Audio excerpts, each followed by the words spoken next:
Morning, guys. Morning. I'm just going to turn off my phone so I don't get any fines here. Morning, everyone joining us on the call. We'll kick off in the room as always, then we'll come to Zoom afterwards. Dharmesh from Sky, would you like to do the honours for us? Morning, Jonas. Big game Sunday. Can we start off with any team news that you've got for us? Yeah, we can start off with that. No, not any real update on that. We have 2 more training sessions to go. A lot of good players in contention to play. Just give us an idea of what the mood is around the place at the moment and how important it was to bounce back from that Chelsea defeat last weekend. I mean, if we look at here at the training centre, it's a big weekend for the club. It's a focused feeling. We look forward to it, yeah. Was it important with the result last weekend? Of course it was. It was even more important with the performance and coming back to a lot of the things and standards that we value so highly in the way that we play. But we need to continue to build, and it's going to be a tough challenge on Sunday, and we need to be on our very best behaviour. Chelsea are the bookies' favourites. I know that won't bother you at all, but you've beaten them in the league this season, and it's the same final as last season, and you beat them in that final. Psychologically, can that have any impact, and is that kind of a message you might be telling the players? I mean, I don't think there is any mental obstacle for us saying that we couldn't beat Chelsea because we've done so at numerous occasions. But there also shouldn't be any complacency going in and saying like we're playing against a very, very good team and they've been beating us also at numerous occasions. So it's really about coming down to the best team of the day, and preparation plays a huge part in that, and that's what we're focusing on now. The WSL looks a difficult proposition now for you to win, but is it still a focus on this season can still end on a big high? Yeah, but I think it's so important to take things game by game, and now we have the cup final, and who knows? Maybe another team runs into what we did against West Ham away, and you have 2 stonewall penalties, and you don't get them for you in that game, and then that might change. It's a 22-game league, so the margins are gonna be so close to it, but we can only control what we can control, and that is taking one game at a time and making the very best out of it. Jonas, the debate over Arsenal's post-season game has been reignited again in some way. When Serena Wegman was asked a question earlier on this week, she said that she's surprised, and she says that it's not good for the players to go. Are you surprised with her comments? I mean, it's her comments. I focus on Arsenal, and I focus on the cup final here now on Sunday, so that's all I have to say about it. Didn't impact you in any way? Do you think you have to speak to her about it at all? Or? No, I have very good communication with Serena. It's not an issue at all. Very, very good communication, collaborating with her, with the players that we're both working with, so no problem at all. Final one from me, Jonas. Steph Houghton has announced a retirement from football at the end of the season. Could you just put into words the kind of legacy that she will leave in the women's game? I was fortunate enough to work together with Steph last summer when doing the World Cup coverage. I think she has had a phenomenal football career, both at club and at national team level. She's a phenomenal person, both on and off the pitch, with some tremendous leadership qualities. I hope she can feel very proud of her career, and I wish her and the family the very best here now, going on for the future. Thank you. Thanks. so much. Tim? Yeah, hi Jonas. With the kind of games between Arsenal and Chelsea, I know Art's asked you about this before. It's a thought I've had a lot about how these tend to be quite seesaw games.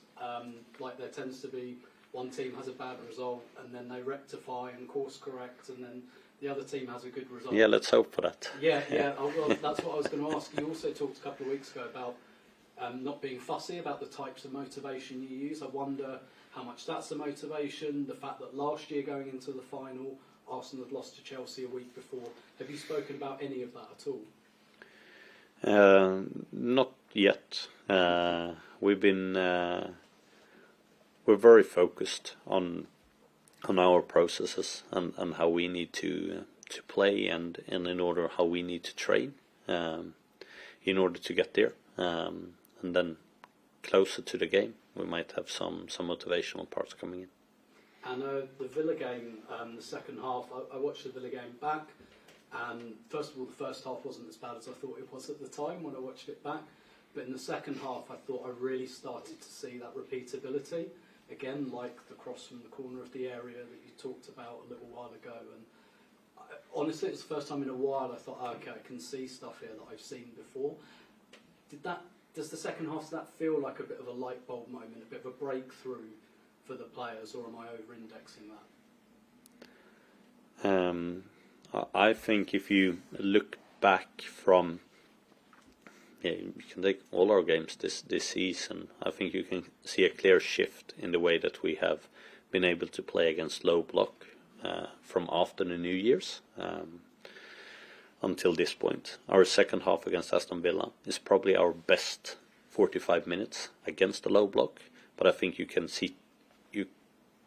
have seen trends in the home game against Everton, in the home game against Tottenham, for example. So there's been trends coming, but not as consistently dominant as we are in those 45 minutes against Villa. So I think that is very pleasing to me, and I think you are right with that. The first half is not as bad as I think. People tend to feel when you don't get the result, it's very, very hard to get what should I say, an unbiased view of how the game actually is, and you tend to jump to conclusions, and you want to, all your narrative becomes around the result, and you try to justify that narrative in any way possible, just squeak it in with a shoehorn if possible. But that wasn't the case. But I think we both can agree also that the second half is better than the first half. So there were changes that was necessary to be made. But the second half performance I was really pleased with. It was a really, really good step in the right direction for us against low blocks. And just a last one from me. We've also talked about how the home crowd has made a difference in the Arsenal-Chelsea games. Obviously, it's neutral venue. It does look like it's going to be more red than blue at the moment on ticket sales. But how important can the fans be, particularly in a neutral venue like Sunday, in kind of driving the team on? One thing, the fans are very important for creating the atmosphere and the belief in the stadium. And our fans have been so great the whole season with doing so. But I mean, secondly to it, when we speak about motivation, for them, to win for them, for our fans, for all the hours that they put down, traveling, supporting our team, it's for them we need to play. It's for them we need to win.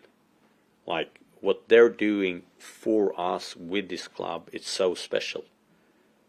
Like, if there is something that needs to be having that extra push for that, it's our supporters, and we want to do everything to reward and repay them for the faith that they're putting into us. And Sunday is a great opportunity for us to do that. So we're going to do our very, very best.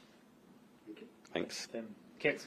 Hi Jonas, you talked a bit about how Sunday is such a massive day for the whole club with women's and men's games. Can you just give a bit more insight into like what the feel of this place maybe has been like over the past few days? Kind of imagine there's like a nervous buzz around the place and excitement. I think it's a real clear sign of how far the club has come on its journey. Playing finals, playing top games in the league, and doing so on really, really good foundations. I'm feeling that we're here on sustainable foundations, being able to repeat that time and time over again. So I think it's a real positive feeling, and we're courageous and we're brave and we're going after it. And you talked about the one club mentality at Arsenal. Has that kind of been exemplified this week with the two big games? Yeah, and once again, if I take the supporters' perspective onto it, see the travelling supporters to both games on an Easter Sunday, and tell me that we don't have one of the most committed fan groups around in the country. I think it's incredible, and it really shows how big the support is for both the teams. You talked about the recent games against Chelsea. From a tactical perspective, can you learn more from the win this season or the loss? Both. You learn different things to it. But how do they differ, perhaps? What you learn in the win and what you learn from the loss, how does it differ? it's a great question, but me answering that would reveal far too much on how I want to approach the game on Sunday. So I simply cannot. But it's a great question. Okay, thank you. Thanks. You've obviously come up against Emma a lot during your time at Arsenal, her at Chelsea. This will be the last time. So you kind of, how do you feel about that? Kind of getting the end of your, I suppose, rivalry of her, at least in her Chelsea capacity. Well, like I said, I really enjoyed the challenge of those games. I think what Emma's done with Chelsea has obviously been very, very good for them. I also think, and you can see that, of course, they've been the number one winners in this period. They've also been the number one spenders, and that tends to have a correlation in football. And you also see that in the transfer window that they now had when they run into injuries. I think they might have spent more in this transfer window here than we have been in Arsenal doing for the last 5 transfer windows on player acquisitions, and it just shows that level of investment that they have been able to do in order to be so successful, and I think that's of course been a big part of that as well. How do you kind of react then when you see that level of investment? I assume in the Chelsea team, do you kind of take that to your superiors and say this is what we need to be doing, or is it tough to compare Chelsea's situation and Arsenal's situation in that sense? Oh, it's 2 totally different clubs and ideas and philosophies on how you want to be successful. Of course, that is very, very different, and it's not about one of the others copying the others. You have to do your own thing. But as a league, I think what Chelsea is doing is very good, because I think the biggest difference between the men's and the women's game, if you compare that from a European perspective, is that the best salaries, they're not paid in England in the women's game. They're paid elsewhere in other clubs to it. And that's what you're seeing in the Champions League. That's why English clubs have a very hard time winning the Champions League also, because the level of investment at other European clubs is so high. And of course, if Chelsea wants to go there, they need to be able to match. If we want to go there, we also need to compete on that. So I think it's good with clubs investing, because it sort of brings all of us up to another level. And just finally from me, the big women's football story, at least WSL story of the last 24 hours, is one of your fellow managers losing their job. Is there any frustration from you that in the week of such a big cup final that so much of the attention is back on relationships and codes of conduct? Well, for me, it's not any of my attention that goes towards that, so I haven't really thought about it that way. And as I said before the year, I don't know any details about that case either, so I can't comment on it. Thank you. Thank you. Appreciated. That's good. Sylvain? Hi, Jonas. Quick question about succession planning and the Australian squad you're going to take over there, because you mentioned last week you were going to take the young professionals, and so do you expect to be able to evaluate them and see if you're going to use them next season, because you got a lot of 17 to 15-year-olds on loan everywhere in the championship and below? Yeah, like I said, the post-season trip can be a good opportunity for us to see some players that we don't see as often in our environment, to get a really good understanding of what their current level of performances are. So that's one of the reasons and uses we can have of the trip. Thanks. We'll come to the call for a couple of quick ones. Tom, do you want to begin? Morning, Jonas. Thank you for your time. Can I just follow up on Kit's question about Emma and it being your last game against her? Will you miss the rivalry with Emma and the kind of maybe the competitiveness with her and maybe all the banter sometimes that you've had between each other? Like I said, I've really enjoyed the games from a challenge perspective. I think that has been really exciting to play against her teams. But rivalries in elite football, they will continue to come, and one ends and another one emerges. So I don't think there will be any shortage of rivalries in the WSL. Can I also please ask you about, in terms of this final, can you understand why some people might say that this game is more important for Arsenal than it is for Chelsea, in the sense that they've, in terms of cup competitions, they've got the FA Cup semis and the Champions League semis, and in terms of cups, this is your moment in a cup. And I suppose I'm just wondering if you would agree that it's more important for Arsenal. For me, I will always say everything is more important for us. Of course, it's the most important thing for us that we win. So from my point of view, Arsenal is always the most important thing, and Arsenal winning is the most important thing. So I totally agree. It's the most important thing. It's brilliant. Thanks. See you on Sunday. Thanks, Tom. Glenn? Just to pick on what Tom was saying, Jonas, how would you characterise your relationship with Emma? I mean, you must bump into each other at various things. I guess you're going to be in touch as well with Emily Fox, is going to be one of her players next year. Yeah, it's not really how WSL works, that you just bump into each other on various things.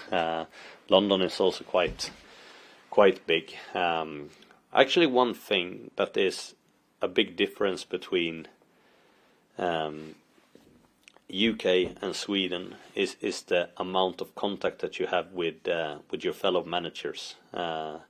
In Sweden, you tend to do a lot of sometimes trips together when it's international competitions, or you meet up for an international week, and then you exchange experiences. You talk about the game, and you talk about all those things that we actually need to develop together. And what I really like with that in Sweden is that you understand that while you are rivals, to Tom's point before, you actually have a lot more things in common than you have against each other, and you can learn a lot from each other. And I think those are relationships. They are important, and we don't have any really good platform in the WSL for building them. That being said, and I said this numerous times, I really look forward to the time where me and Emma is not on the opposing sides here now, and we're gonna cooperate with a player like Emily Fox, and we want the best for her. And I think that will be really interesting to have football discussions with her and getting her perspective on things and why they have done certain things and what they've learned in Europe and so on, because in essence what they trying to achieve and have achieved is a lot of the same things that we're trying or have achieved here with at Arsenal. So of course there is a lot of lessons to be learned. And you may be aware of this, but there's a tradition in the men's game here of managers going into each other's offices after a match, maybe with a bottle of wine or to have a beer. Does that not happen in the women's game? Only with Matt Baird, the Liverpool manager. Yeah, he's very good on that. He's a real connecting force, Matt, but not with anyone else. Okay, thanks for your time. Good luck. Thank you. Thank you, everyone.